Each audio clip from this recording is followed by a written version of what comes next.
Et si je vous disais que la véritable richesse ne se mesure pas uniquement au nombre d'euros sur votre compte bancaire, ni au prestige d'un titre, 90% des gens finiront leur vie à répéter exactement les mêmes journées. La vraie question n'est pas si tu peux changer, mais si tu es prêt à accepter que c'est ton esprit qui te retient. Ne laisse pas ton paradigme décider à ta place. Imagine la scène. Tu es dans un métro parisien, bruxellois ou montréalais. Les néons froids, les mêmes regards fatigués. Chacun collé à ses écouteurs, les yeux fixés sur le vide ou sur un écran. Une masse de personnes qui avancent mécaniquement, sans même s'en rendre compte. Chaque matin, la même trajectoire. Chaque soir, la même fatigue. C'est ça, vivre en pilote automatique. Mais ce n'est que la surface. Derrière cette répétition se cache un programme invisible, ton paradigme. 1. Qu'est-ce qu'un paradigme? Un paradigme, c'est comme un logiciel mental, un ensemble de croyances, d'habitudes, de réflexes que tu as hérités de ta famille, de ton éducation, de la société. Tu crois décider, mais en réalité, 95% de tes choix sont dictés par ce programme caché. C'est lui qui te dit « Ne prends pas de risques, reste stable. Ce n'est pas pour toi, tu n'es pas assez bon. Attends encore, ce n'est pas le bon moment. » Résultat, tu sais ce que tu dois faire. Au fond, tu le sais, mais tu ne le fais pas. 2. Le cadre dans le RER. Lors d'une conférence à Paris, un homme d'une quarantaine d'années m'a raconté son histoire. Costume impeccable, bon poste, bon salaire. Et pourtant, un matin, dans le RER, j'ai eu une crise de panique, m'a-t-il dit. Mon cœur s'emballait, mes mains tremblaient. Je me suis demandé pourquoi je continue. Il avait tout ce qu'on lui avait dit de viser. Diplôme, promotion, week-end à tenir. Mais il avait oublié une chose. Sa vie ne lui appartenait plus. C'était son paradigme qui tenait la manette. 3. L'histoire des singes et de l'échelle, une expérience célèbre, illustre parfaitement ce mécanisme. On place des singes dans une cage, avec une banane en haut d'une échelle. Dès qu'un singe essaie de grimper, les chercheurs arrosent tous les autres d'eau glacée. Rapidement, les singes frappent celui qui tente de grimper. Au bout d'un moment, même sans eau, plus aucun singe n'ose monter. Puis, on remplace progressivement les singes, jusqu'à ce qu'aucun n'ait jamais connu la punition. Pourtant, tous continuent d'empêcher le nouveau de grimper à l'échelle. Voilà comment fonctionne ton paradigme. Tu continues à respecter des règles que tu n'as jamais choisies. 4. Une institutrice belge rêvait de créer un petit commerce artisanal. Son paradigme lui disait « Tu es fonctionnaire, reste stable ». Elle a commencé petit. Un marché local, un site web, quelques clients. 1 an plus tard, elle avait quitté son poste pour vivre de sa passion. À Montréal, un étudiant a laissé tomber un master théorique pour lancer une start-up tech. Il n'a pas tout abandonné du jour au lendemain. Il a testé ses idées le soir, gardé un filet de sécurité. Mais il a déplacé sa norme interne. Et sa réalité a suivi. Leur point commun, avant que le monde extérieur change, ils ont changé leur paradigme. 5. Le vrai problème, tu n'échoues pas parce que tu es incapable. Tu n'échoues pas parce que tu manques d'intelligence ou de talent. Tu échoues parce que ton paradigme protège une vieille version de toi. Une version qui préfère la sécurité du connu, même si ce connu est misérable. 6. Mini-exercice vocal. Ferme les yeux. Respire profondément 3 fois. Imagine la première image qui te vient quand tu entends « liberté financière ». Maintiens cette image. Maintenant, dis à voix haute une seule phrase. « Je refuse que mon passé décide pour moi ». Répète-la 2 fois. Félicitations. Tu viens de créer une micro-rupture dans ton paradigme. Si tu as fait l'exercice, écris juste un mot dans les commentaires. Liberté, pas besoin d'un grand texte. Un seul mot. Mais ce mot sera une déclaration. Tu viens de commencer ton changement. 1. Pourquoi la discipline paraît ennuyeuse mais crée des géants quand tu entends le mot discipline et ton paradigme réagit immédiatement. Trop dur, trop militaire, pas pour moi. Mais regarde bien, tous les grands, qu'ils soient entrepreneurs, artistes, athlètes ou penseurs, possèdent une discipline invisible. Pas des sacrifices sans fin, pas des privations absurdes, mais un ensemble de règles personnelles qu'ils respectent, même quand personne ne les regarde. C'est ce que j'appelle la discipline invisible. Ce que tu fais quand personne n'applaudit. Ce que tu refuses quand personne ne te juge.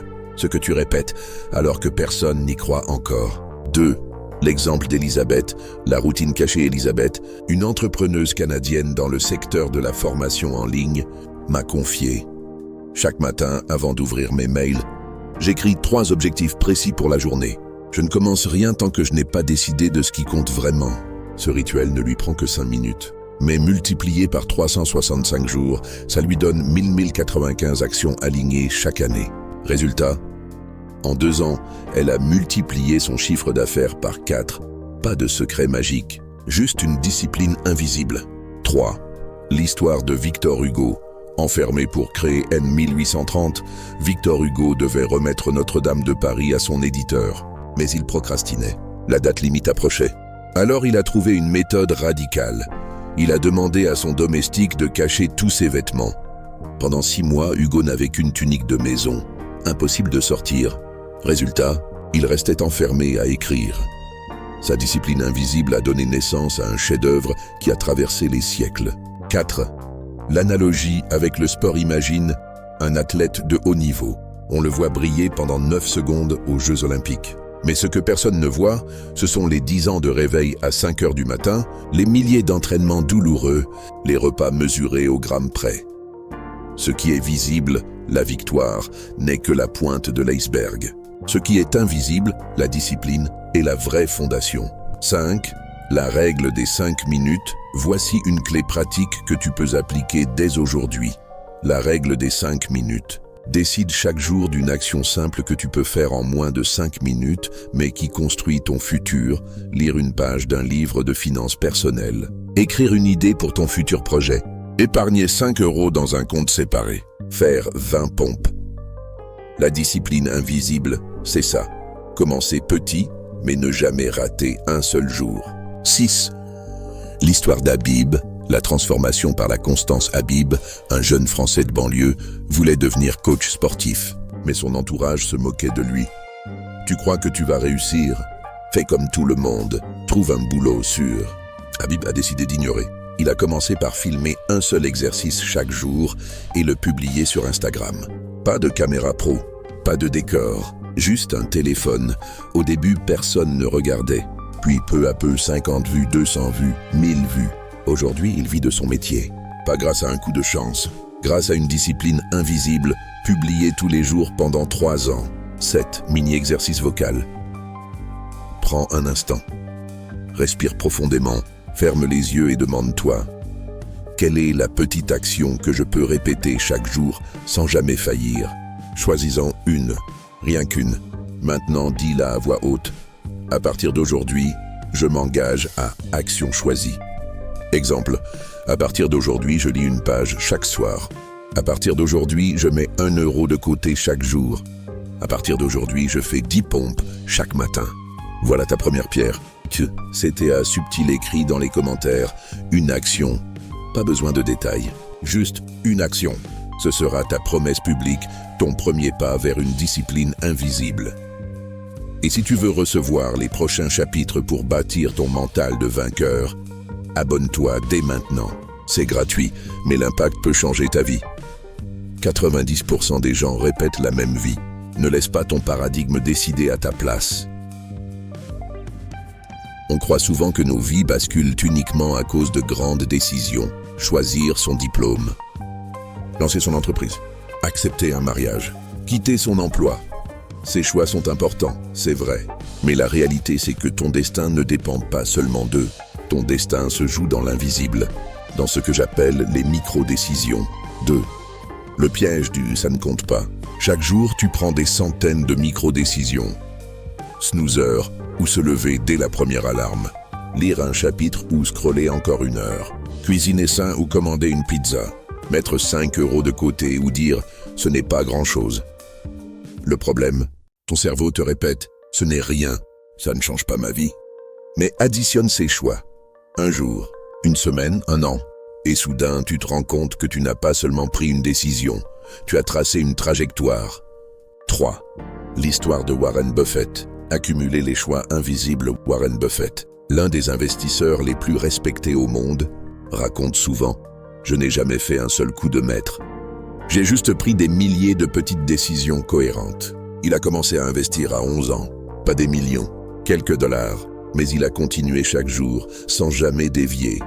Résultat, aujourd'hui, il fait partie des hommes les plus riches de la planète. Non pas grâce à une grande décision magique, mais grâce à des milliers de micro-décisions disciplinées.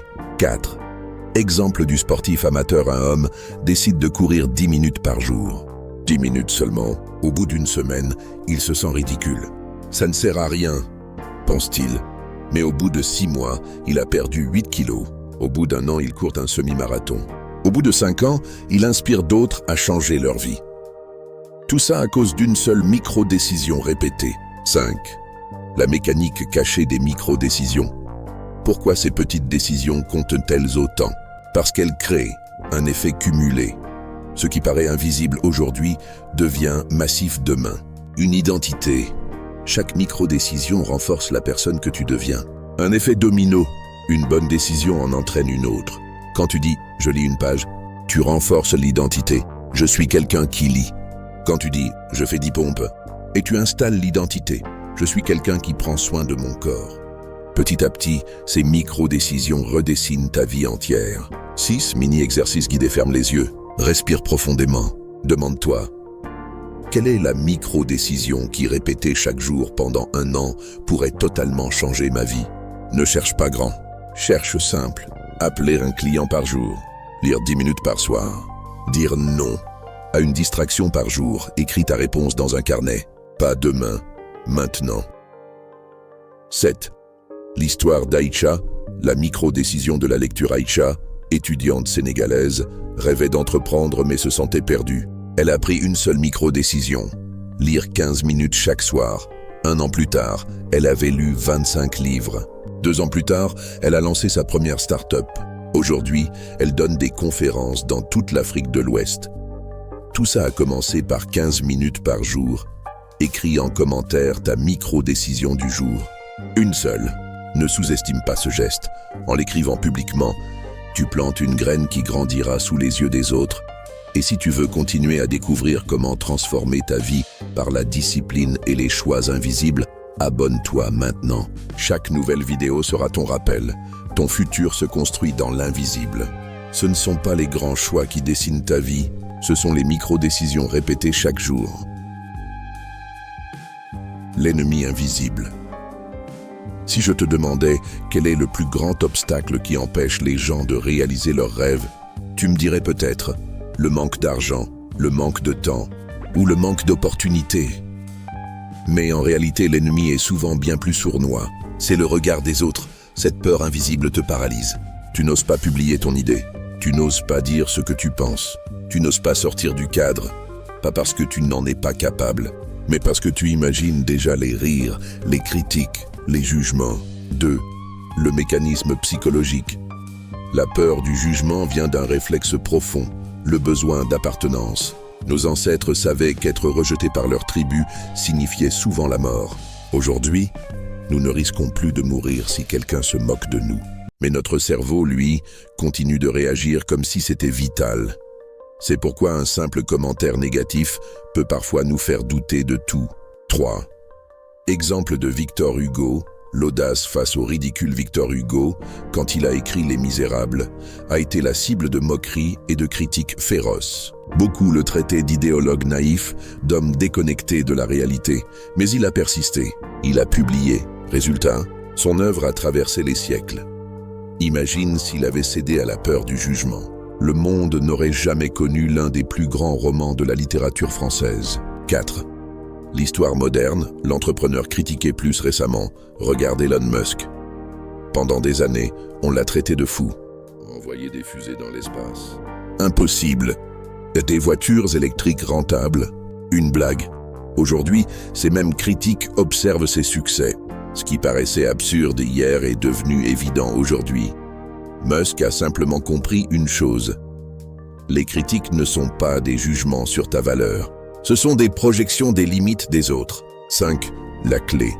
Se libérer de la prison mentale. La peur du jugement fonctionne comme une prison sans barreaux. Les gens ne te retiennent pas. Tu t'emprisonnes toi-même en imaginant leurs réactions. La clé pour s'en libérer.